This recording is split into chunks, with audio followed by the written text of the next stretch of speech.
अब बात करते हैं थर्ड वर्ल्ड वॉर की आहट की। ईरान में अल्लाह के कहर का वास्ता दिया जा रहा है। इजराइल को नेस्तनाबूद करने की कस्में खाई जा रही हैं। वहीं इजराइल बड़े युद्ध की तैयारी कर रहा है और अमेरिका ईरान को चेता रहा है कि इजराइल पर हमले का मतलब है दुनिया में फिर प्रलय होगा। ये रिपोर्ट देखिए।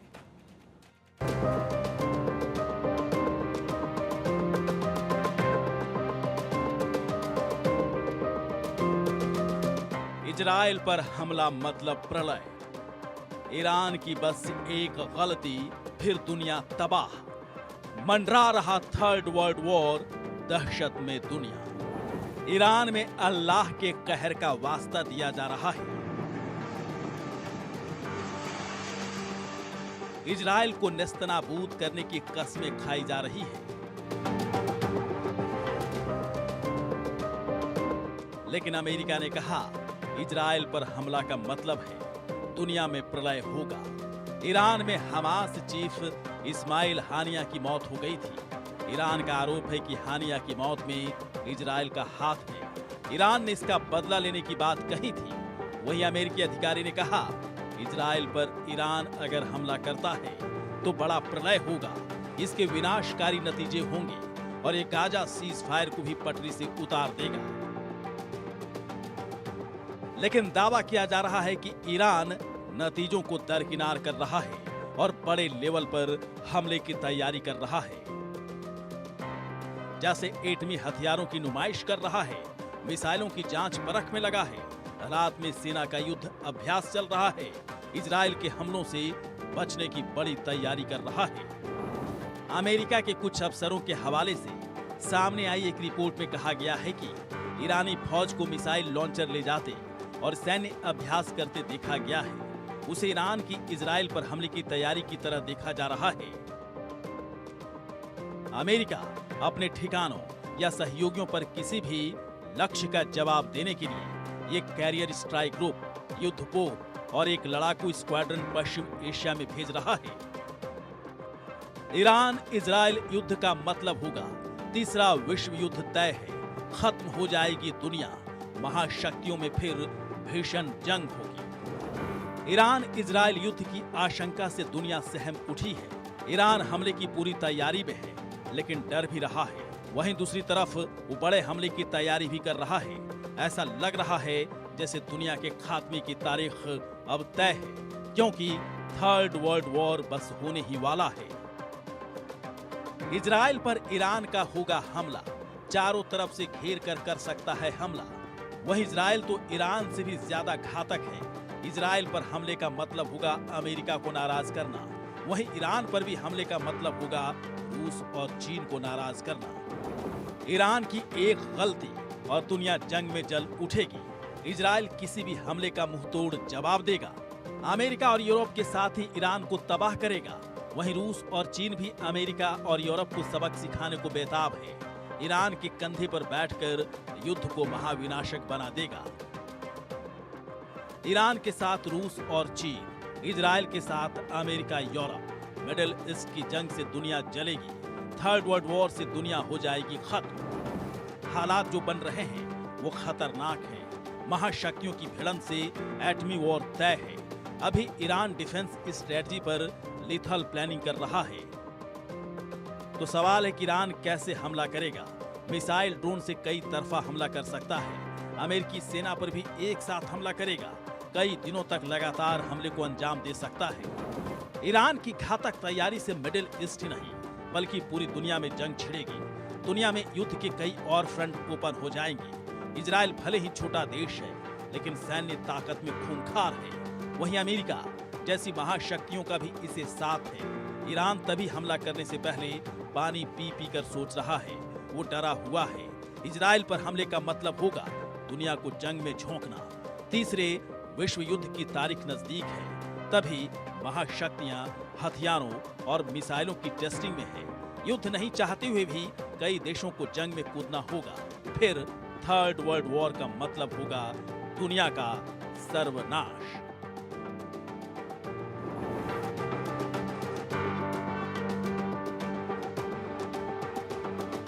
Bureau report, India news. तो ईरान की बस एक गलती और फिर से दुनिया क्या वाकई तबाह, जो लगातार ईरान की तरफ से ये कोशिशें की जा रही हैं कि इजराइल पर हमला किया जाए, क्या वाकई ये कोशिशें हैं या फिर किसी हमले को लेकर ईरान जो है वो तैयारी कर रहा है या सिर्फ और सिर्फ ये धमकी है? इस पर चर्चा करने के लिए खास मेहमान हमारे साथ बने हुए हैं major general retired PK Sahgal, defence expert, साथ ही हमारे साथ Sanjeev Srivastava, foreign affair expert भी हैं। संजीव जी, आपसे शुरू करना चाहूँगी और समझना चाहूँगी, क्योंकि जिस तरह की कोशिशें और जिस तरह की खबरें सामने आ रही है, कहा जा रहा है कि ईरान की सेना जो है वो रातों रात अभ्यास कर रही है और बॉर्डर्स पर तैनाती की जा रही है हथियारों की। क्या वाकई किसी हमले की तैयारी ईरान कर रहा है या फिर ये सिर्फ और सिर्फ दिखावा मात्र, धमकी मात्र है? देखिए, ईरान वर्तमान समय में निस्संदेह तैयारियां कर रहा है, लेकिन ईरान की ये जो रिटेलिएटरी स्ट्राइक होगी, ये मेरे असेसमेंट के मुताबिक लिमिटेड स्ट्राइक होगी। ईरान इजराइल के विरुद्ध कोई फुल फ्लेजेड वॉर में नहीं जाएगा, क्योंकि यदि ईरान ने ऐसा कोई दुस्साहस किया तो इसकी बहुत बड़ी कीमत ईरान को चुकानी पड़ेगी, इसमें कोई दो राय नहीं है। ईरान का यदि हमला, कोई डायरेक्ट हमला, कोई बड़ा ईरान ने युद्ध अगर घोषित कर दिया तो इजराइल उसका मैसिव रिटेलिएशन करेगा। और एक बात और भी स्पष्ट है कि ईरान ने यदि कोई इजराइल के विरुद्ध युद्ध घोषित कर दिया, फुल फ्लेजेड वॉर में अगर वो गया, तो यूनाइटेड स्टेट्स ऑफ अमेरिका भी खुल करके मैदान में सामने आ जाएगा। और ईरान के जो वाइटल इंस्टॉलेशंस हैं, जिसमें कि ईरान के जो न्यूक्लियर इंस्टॉलेशंस हैं, वो एक हमले की बड़ी जद में आएंगे और ईरान को जाहिर है कि उसके अन्य एसेट्स भी उसके हमले की जद में आएंगे। तो इसमें ईरान को इसकी बहुत ही बड़ी कीमत चुकानी पड़ेगी। और इसी वजह से मेरे असेसमेंट के मुताबिक ईरान कोई इजराइल के विरुद्ध फुल फ्लेजेड वॉर की घोषणा नहीं करेगा, लेकिन जो कि ईरान की हार्ट ऑफ द सिटी में जाकर के ईरान की राजधानी तेहरान में इतना बड़ा ऑपरेशन किया गया, जिसमें कि ईरान के एक प्रॉक्सी हमास के चीफ की हत्या जिस तरीके से हुई है, हालांकि इजराइल ने इसकी जिम्मेदारी नहीं ली है, लेकिन ये बिल्कुल स्पष्ट है कि इजराइल के खुफिया एजेंसीज ने यह ऑपरेशन कंडक्ट किया था और ईरान उसको रिस्पॉन्ड अवश्य करेगा। लेकिन ये जो रिस्पॉन्स है ईरान का, ये लिमिटेड होगा और इस बात की ज़्यादा प्रबल संभावना दिखाई देती है कि ईरान अपने प्रॉक्सीज के माध्यम से, विशेष रूप से हिजबुल्लाह के माध्यम से कोई बड़ी कार्रवाई, कोई बड़ा ऑपरेशन अंजाम दे सकता है। लेकिन जहाँ तक इजराइल का प्रश्न है और उसके साथ खड़े हुए अमेरिका का प्रश्न है, तो दोनों ही हाई अलर्ट मोड में हैं। इजराइल और यूनाइटेड स्टेट्स ऑफ अमेरिका अपनी पूरी मिलिट्री माइट के साथ ये किसी भी तरीके के हमले को रिस्पॉन्ड करने के लिए तैयार हैं। और एक बात बिल्कुल स्पष्ट है कि यदि इजराइल के ऊपर कोई बड़ा हमला, या तो चाहे वो ईरान हो, चाहे उसके प्रॉक्सीज हो, यदि करते हैं तो इजराइल उससे मैसिव तरीके से रिस्पॉन्स करेगा। और हिजबुल्लाह का हमला, यदि कोई बड़ा हमला हो जाता है तो हिजबुल्लाह का भी इजराइल वही हश्र कर सकता है जो कि हमास का उसने किया है। ये बात भी हिजबुल्लाह जानता है। इसी वजह से मेरा ऐसा मानना है कि चाहे वो ईरान हो या उसके प्रॉक्सीज हों, ये सभी इस समय वर्तमान समय में कैलकुलेशंस में हैं और वो लगातार जो है इस बारे में विचार मंथन कर रहे हैं कि हमला तो वो करेंगे, उसके बाद का जो रिस्पांस है उसको वो कैसे डील करेंगे। उसका उनके ऊपर भारी दबाव है। अमेरिका की पूरी मिलिट्री माइट भूमध्य सागर में मौजूद है। अमेरिका के aircraft carriers, nuclear submarines, fighter jets और अमेरिका ने अपनी पूरी ताकत वहाँ पर तैनात कर रखी है।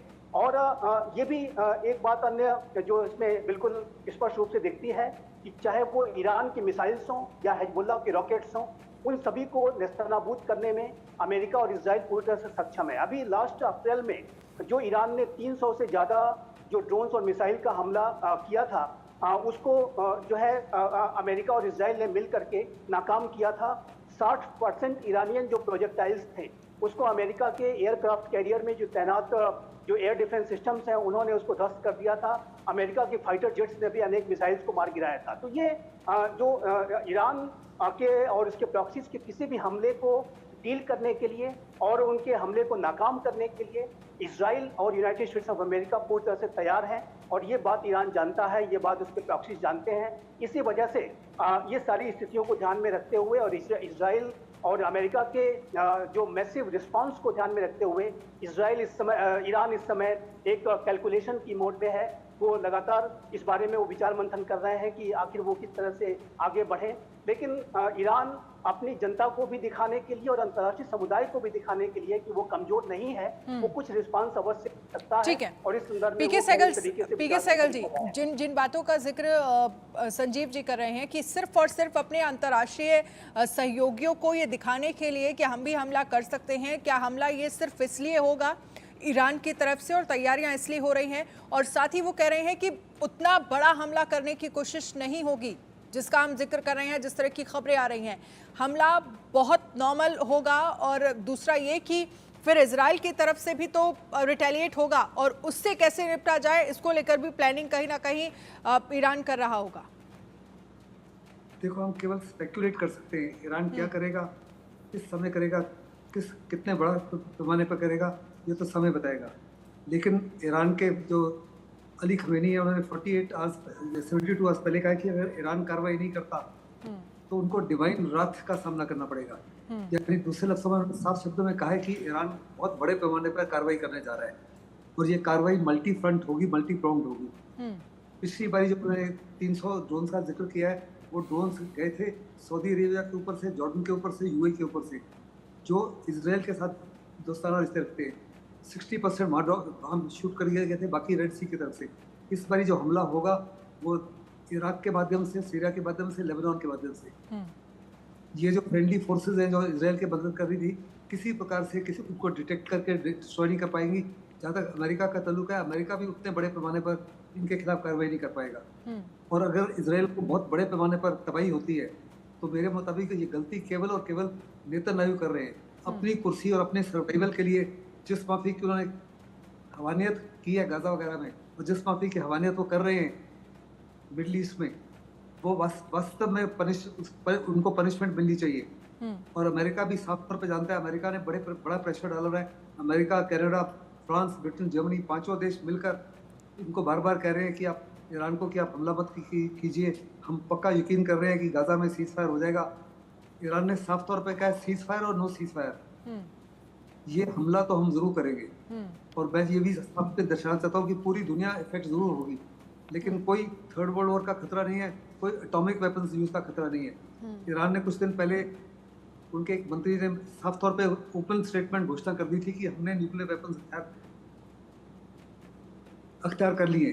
क्या वो पाकिस्तान ने उनको दिया है या नॉर्थ कोरिया ने दिया या चाइना या रशिया, ये तो मैं नहीं जानता, लेकिन साफ तौर पे उन्होंने दर्शाया कि अगर अमेरिका ने या इजराइल ने गलती की इस माफी का हथियार इस्तेमाल करने के लिए, तो हर प्रकार से इजराइल को कम्प्लीटली वाइप आउट कर सकते हैं। और बहुत बड़े पैमाने पर जो अमेरिकन आर्माडा है वहाँ पर, उसको भी बर्बाद कर सकते हैं।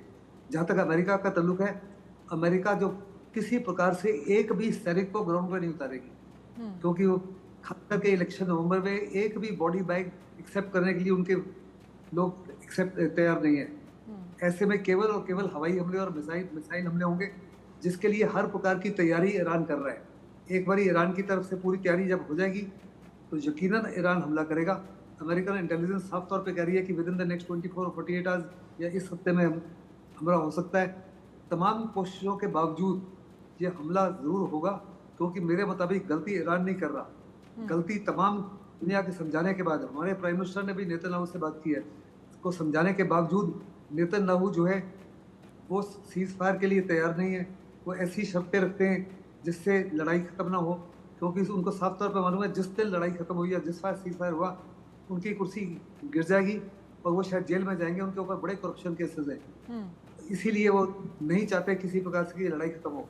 जहाँ तक अमेरिका का मिलिट्री इंडस्ट्रियल कॉम्प्लेक्स है, वो भी नहीं चाहता कि लड़ाई ख़त्म हो, क्योंकि अगर देखो तो उनके शेयर प्राइसेस जो है 1000 गुना से भी ज़्यादा बढ़ चुके हैं। इसलिए उनका मिलिट्री इंडस्ट्रियल कॉम्प्लेक्स नहीं चाहता, नेतन्याहू नहीं चाहता। और बड़ा लाजमी है, बहुत लाजमी है कि ईरान जो है इजराइल को सबक सिखाए। इजराइल बहुत बड़े पैमाने पर it will go back by 20 to 30 to 40 years, और वहाँ के अवाम जो है प्रेशराइज नहीं कर पा रहे नेतन्याहू को कि वो सत्ता छोड़ दें या किसी प्रकार का समझौता करें। ठीक है। जी संजीव जी, क्या वाकई बेंजामिन नेतन्याहू की कुर्सी को कुर्सी को किसी तरह का खतरा है? क्योंकि अगर सीज फायर होता है तो फिर जिस तरह का जिक्र पीके सहगल जी कर रहे हैं कि उन्हें अपनी कुर्सी जो है वो छोड़नी पड़ेगी और इस बात का डर है बेंजामिन नेतन्याहू को। दूसरी तरफ हम चुनाव देख रहे हैं, अमेरिका में चुनाव है और ऐसे में लगातार सपोर्ट जो है वो इजराइल को अमेरिका कर रहा है।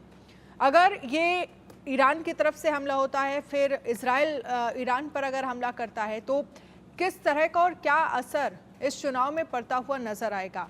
और क्या चुनाव को देखते हुए अमेरिका भी कुछ ये कह सकते हैं कि अपने सपोर्ट में हिला हवाली कर सकता है या सपोर्ट कम हो सकता है इजराइल को? जो हम देख रहे हैं पिछले वक्त से लगातार यूक्रेन और इजराइल को सपोर्ट लगातार अमेरिका का मिल रहा है। जी देखिए, जहां तक प्रधानमंत्री नेतन्याहू का प्रश्न है तो ये बिल्कुल स्पष्ट है कि उनका जो आगे आने वाला राजनीतिक भविष्य है वो इजराइल और हमास के युद्ध के ऊपर आधारित है। और हमास का अभी तक वो पूरी तरह से खात्मा नहीं कर पाए हैं। 10 महीने से भी ज्यादा का ये युद्ध है, लेकिन अभी तक ये हमास कहीं ना कहीं बचा हुआ है, चाहे वो राफा में हो, चाहे वो उसके आतंकी जो टनल्स वगैरह में कहीं छुपे हुए हों। याह्या सिनवर का अभी भी कोई जो है पता नहीं चल सका है, वो अभी भी अलाइव है और हमास का वो नया चीफ भी बन गया है। तो ऐसे में ये युद्ध हमास का जो है अभी भी जारी है और इजराइल के ऊपर जितना बड़ा हमला हमास ने किया था, ऐसे में जो नेतन्याहू का जो संकल्प था कि वो पूरे हमास को समाप्त करेंगे, वो संकल्प अभी तक वो पूरा नहीं कर पाए हैं। यदि वो अपने संकल्प को पूरा नहीं कर पाते हैं तो यह आप निसंदेह जान लीजिए कि आने वाले भविष्य में उनका जो कोई स्थान वहां की राजनीति में नहीं बचेगा। ये बात बहुत स्पष्ट है और इसी वजह से नेतन्याहू अपने राजनीतिक भविष्य को भी बचाने के लिए और हमास के द्वारा फिर से किसी भी तरीके की कोई हमला इस तरह का न कर सके, वो उसको समाप्त करने के लिए वो युद्ध जारी रखेंगे। लेकिन हमास के समर्थन में जिस तरीके से हिजबुल्लाह ने, हूती ने हमले किए हैं और इजराइल के जो हमास के विरुद्ध लड़ाई में उसको डिस्ट्रैक्ट करने के लिए लगातार हिजबुल्लाह और हूती के द्वारा अनेक कार्रवाइयां की जा रही हैं। ऐसे में जाहिर है कि हिजबुल्लाह ने एक नया फ्रंट खोल दिया है और अब जब जिस तरीके की जो कार्रवाई इजराइल बैरूत में जाकर के उसने हाल के समय में की है, जिसमें कि हिजबुल्लाह के टॉप कमांडर्स को उसने मार गिराया, तो ऐसे में तो हिजबुल्लाह के साथ भी उसका एक नया फ्रंट खुल गया है। तो और हूती रेड सी में जिस तरीके के हमले कर रहा है वो भी हमास के समर्थन में ही कर रहा है। तो नेतन्याहू का जो चैलेंज है बहुत बड़ा है और मेरा ऐसा मानना है कि नेतन्याहू इस लड़ाई को आगे आने वाले समय में भी जारी रखेंगे और ये जो चाहे वो हमास हो, हिजबुल्लाह हो, हूती हो, सभी ईरानियन प्रॉक्सीज हैं और ईरान के साथ जाहिर है कि तनाव बढ़ना बिल्कुल लाजमी है। लेकिन आपने जो प्रश्न पूछा है यूनाइटेड स्टेट्स ऑफ अमेरिका का, तो देखिए यूनाइटेड स्टेट्स ऑफ अमेरिका में चाहे वो रिपब्लिकन्स हों, चाहे वो डेमोक्रेट्स हों, इजराइल को वो कभी भी इग्नोर नहीं कर सकते। इजराइल के ऊपर यदि कोई संकट आएगा तो आप ये बाई पार्टीजान तरीके से यूनाइटेड स्टेट्स ऑफ अमेरिका अपनी का जो पूरा पॉलिटिकल इस्टेब्लिशमेंट है, पूरा मिलिट्री इस्टेब्लिशमेंट है, वो कंधे से कंधा मिला करके इजराइल के साथ खड़ा रहेगा, इसमें कोई दो राय नहीं है। और चाहे वो कोई इजराइल के ऊपर कोई बड़ा हमला अगर हो जाता है तो आप देखेंगे कि यूनाइटेड स्टेट्स ऑफ अमेरिका की कांग्रेस में एक कंसेंसस बेस्ड तरीके का वहां पर जो है रिजोल्यूशन आएगा और उसमें वो इजराइल को पूरी तरह से सपोर्ट करने की बात करेंगे, क्योंकि जो ज्यूज लॉबी है यूनाइटेड स्टेट्स ऑफ अमेरिका की वो बेहद पावरफुल लॉबी है और ज्यूज लॉबी को कोई भी राजनीतिक दल अमेरिका का, चाहे वो डेमोक्रेट्स हो चाहे वो रिपब्लिकन हो, उसको इग्नोर नहीं कर सकते। और इसी वजह से इजराइल इस बात को लेकर के आश्वस्त है कि चाहे वो वर्तमान समय में बाइडेन एडमिनिस्ट्रेशन हो या भविष्य में ट्रंप एडमिनिस्ट्रेशन या कमला हैरिस एडमिनिस्ट्रेशन आता है, तब भी जो यूनाइटेड स्टेट्स ऑफ अमेरिका की जो पूरी ताकत है वो इजराइल के साथ खड़ी रहेगी। और जैसा कि मैंने कहा कि कोई भी राजनीतिक दल अमेरिका का, रिपब्लिकन हो या डेमोक्रेट्स हो, वो इजराइल को इग्नोर करने का साहस नहीं कर सकते। और जो लॉबी है वो डेमोक्रेटिक पार्टी में भी बहुत स्ट्रांग है, रिपब्लिकन पार्टी में भी बहुत स्ट्रांग है, हर जगह उनका प्रेजेंस है। और इसी वजह से आप देखेंगे कि इजराइल का जो पूरा सपोर्ट है वो हर तरह से बना रहेगा। और यदि ईरान ने, मैं अंतिम बात कहना चाहता हूँ कि यदि ईरान ने कोई ऐसा हमला कर दिया कि जिससे कि इजराइल को बड़ी क्षति उठानी पड़ेगी, तो आप देखेंगे कि United states of America Iran के विरुद्ध कोई बड़ी सीधी कार्रवाई भी कर सकता है। इस बात की संभावना से इनकार नहीं कर सकते। और मेरा ऐसा मानना है कि इसी वजह से इजराइल के और अमेरिका की रिस्पॉन्स को लेकर के ईरानियन सतर्क हैं। ईरान इसके कैलकुलेशंस में है, वो जानता है कि यदि उसने कोई बड़ा एक्शन ले लिया और कोई लिमिटेड न रख करके उसने कोई बड़ा मैसिव तरीके का बड़ा एक्शन ले लिया, तो ऐसे में जो रिस्पांस होगा इजराइल का और अमेरिका का वो बहुत ही ज़्यादा बड़ा होगा और वो ईरान के लिए काफ़ी जो है हानिकारक साबित होगा, इसमें कोई दो राय नहीं है। इसी वजह से मेरा ऐसा मानना है कि ईरान जरूर हमला करेगा और इसका हमला करने का, जैसे कि मैंने कहा कि उसका जो लक्ष्य है अपनी डोमेस्टिक कॉन्स्टिट्यूएंसी को पहले दिखाना कि वो कमज़ोर नहीं है और अंतर्राष्ट्रीय समुदाय को भी ये दिखाना कि वो कमज़ोर नहीं है। वो कुछ रिस्पॉन्स करेगा, लेकिन ये रिस्पॉन्स लिमिटेड होगा और ये रिस्पॉन्स इस बात की संभावना ज़्यादा प्रबल है कि वो हिजबुल्ला के माध्यम से या उसके जो अन्य प्रॉक्सीज हैं उसके माध्यम से ज़्यादा बड़े तरीके का आ सकता है और उसको डील करने के लिए अमेरिका और इजराइल अपने आप को तैयार कर रहे हैं। ठीक है, रिस्पांस जो है, हमला जो है वो लिमिटेड होगा, आप जिस तरह से कह रहे हैं लगातार। लेकिन पीके सहगल साहब, क्या आप भी मानते हैं कि अगर अमेरिका में सरकार में कुछ फेरबदल होता है या सरकार वहां पर बदल जाती है, हालांकि जो बाइडेन तो चुनावी मैदान में है ही नहीं, तो क्या, क्योंकि अमेरिकन जो हैं वो इजराइल को कभी इग्नोर नहीं कर सकते, जिस बात का जिक्र संजीव जी कर रहे हैं, तो उसके बाद भी क्या किसी तरह का सपोर्ट लेवल इजराइल के लिए कम होगा या नहीं? और दूसरा, अगर इसी तरह से लगातार हमले होते रहे ईरान इजराइल पर और इजराइल ईरान पर, तो आगे जाकर स्थितियां क्या बनती हुई दिख रही हैं? देखो, अगर आपको याद होगा, जितना भी वहाँ यूथ है वो बाइडेन के खिलाफ होना शुरू हो गए थे। जितने भी स्टेट्स हैं जो कहा जाता है बहुत लाजमी है इलेक्शन के लिए, वहाँ के सारे अवाम जो है और यूथ जो है बाइडेन के खिलाफ हो गए थे इस इशू को निगाह में रखते हुए।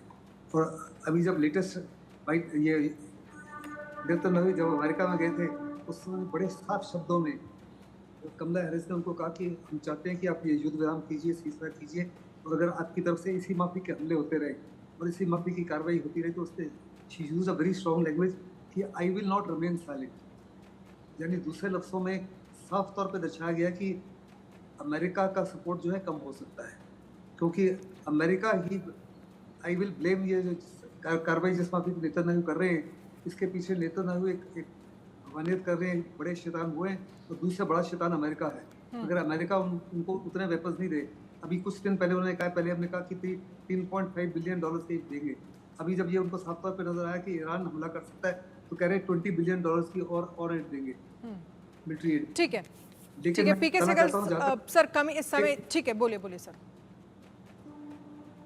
संजीव ने हिजबुल्ला की बात की थी। 2006 में हिजबुल्ला और इजराइल के बीच में मुकाबला हुआ था, उस समय हिजबुल्ला जो है हेल्ड इट्स ओन। आज का हिजबुल्ला कम से कम 100 गुना ज्यादा पावरफुल है और इजराइल साफ तौर पे जानता है कि आज का हिजबुल्ला जो है बहुत ज्यादा पावरफुल है, बहुत ज्यादा उसको नुकसान पहुंचा सकता है और किसी भी हालत में हिजबुल्ला को डिस्ट्रॉय नहीं कर सकता। हमास को नहीं डिस्ट्रॉय कर सकता, तो हिजबुल्ला तो उससे 100 गुना ज्यादा पावरफुल है। कोई सवाल ही नहीं उठता कि हिजबुल्ला को डिस्ट्रॉय कर सके।